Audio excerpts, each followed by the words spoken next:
गरुड़ पुराण। भगवान विष्णु और उनके वाहन गरुड़ के बीच संवाद से गरुड़ पुराण की कथा प्रारंभ होती है।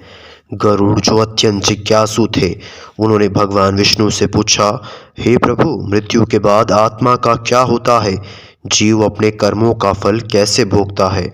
भगवान विष्णु ने उत्तर दिया, आत्मा अमर है, किंतु उसका अगला जन्म उसके कर्मों पर निर्भर करता है। मृत्यु से पहले व्यक्ति को कुछ संकेत मिलते हैं। शरीर में कमजोरी और कंपन, आंखों की ज्योति मंद पड़ना, बुरे स्वप्न और पूर्वजों का दर्शन। मृत्यु के समय पापी आत्माओं को यमदूत पकड़ कर ले जाते हैं, जबकि पुण्य आत्माओं को देवदूत सम्मान पूर्वक स्वर्ग ले जाते हैं। मृत्यु के बाद आत्मा 13 दिनों तक पृथ्वी पर रहती है।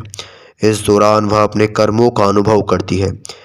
13वें दिन यमदूत आत्मा को यमलोक की यात्रा पर ले जाते हैं, जो 12 महीनों से पूरी होती है। इस यात्रा में आत्मा 16 भयंकर नदियां पार करती है, जिसमें से कुछ उबलते तेल से भरी होती है। चतुर्थ अध्याय, यमराज का दरबार और कर्मों का लेखा जोखा। यमराज के दरबार में चित्रगुप्त जीवात्मा के कर्मों का लेखा जोखा प्रस्तुत करते हैं। पुण्य फलों का फल, दान और सेवा करने वाले स्वर्ग में जाते हैं, तपस्वी और भक्त विष्णु लोक प्राप्त करते हैं। पाप कर्मों का दंड, हत्या करने वाले को तामिस्त्र नरक में भेजा जाता है। मांस खाने वाले उबलते तेल में पकाए जाते हैं। झूठ बोलने वालों की जिह्वा काटी जाती है। पंचम अध्याय, नरक का वर्णन और पापों की सजा। गरुड़ पुराण में 28 प्रमुख नरकों का वर्णन है, जिसमें से कुछ इस प्रकार है। तमिस्त्र नरक, धोखेबाजों और लोभी लोगों के लिए। कुंभिपाक नरक, मांसाहारी लोगों के लिए। असिपत्रवन नरक, कपटी लोगों के लिए। रौरव नरक, निर्दयी व्यक्तियों के लिए। नरक में जीवात्मा को तब तक यातना सहनी पड़ती है जब तक उसके पाप समाप्त न हो जाएं। स्वर्ग में आत्मा को दिव्य सुख, संगति, संगीत, मृत्यु, भोजन और आनंद का अनुभव मिलता है।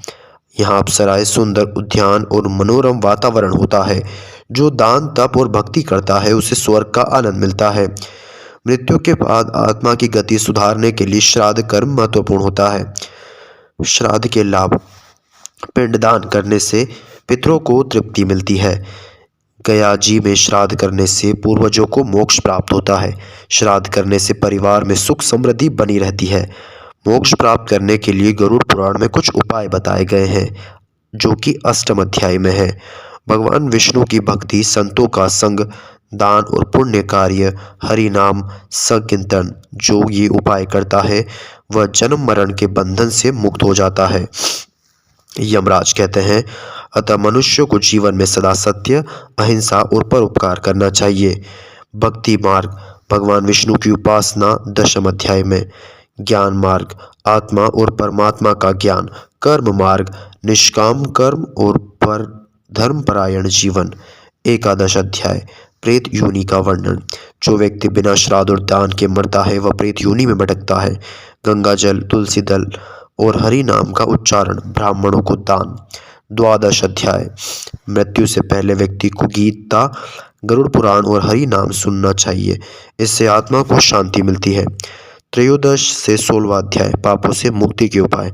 गंगा स्नान, हरि नाम संकीर्तन, विष्णु सहस्त्र नाम का पाठ।